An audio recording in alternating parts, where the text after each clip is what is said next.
తెలుసు. Same day Mahesh Babu గారు Guntur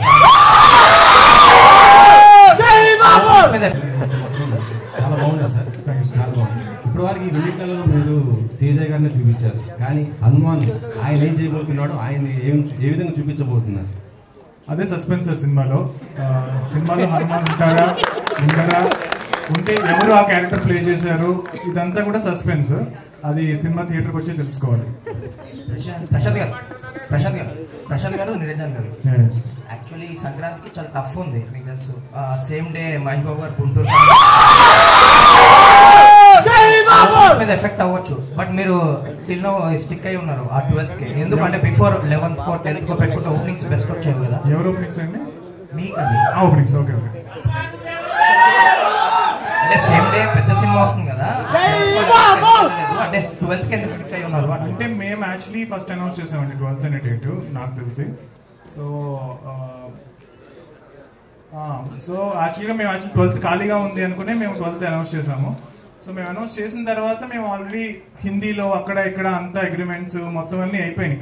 so మేము తర్వాత మళ్ళీ మారడానికి కూడా అవకాశం లేదు.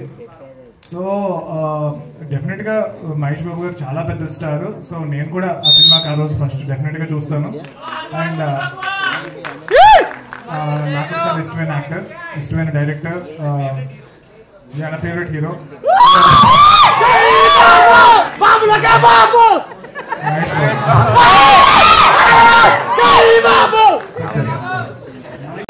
స్టార్ట్ చేసి రకరకాల సినిమా చేసి పెద్ద హీరో లేని వాళ్ళు ఎవరైనా దృష్టిలో పెట్టుకుని సమాధానం చెప్పారా? లేదే. అదే లేదు. నేను సెకండ్ జనరేషన్ అన్నానండి. అవునండి. నాలాంటి వాళ్ళు అంటే బయట నుంచి వచ్చిన వాళ్ళందరి గురించి అంటున్నానండి. బయట నుంచి వచ్చిన వాళ్ళందరూ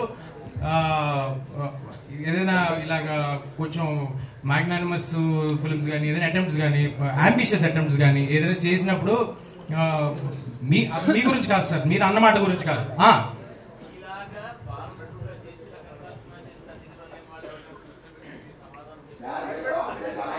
ఓ భలేవారే అదేం లేదండి. అంటే ఏది కాదు సార్, అంటే ఎంటైటిల్ చేయొద్దండి.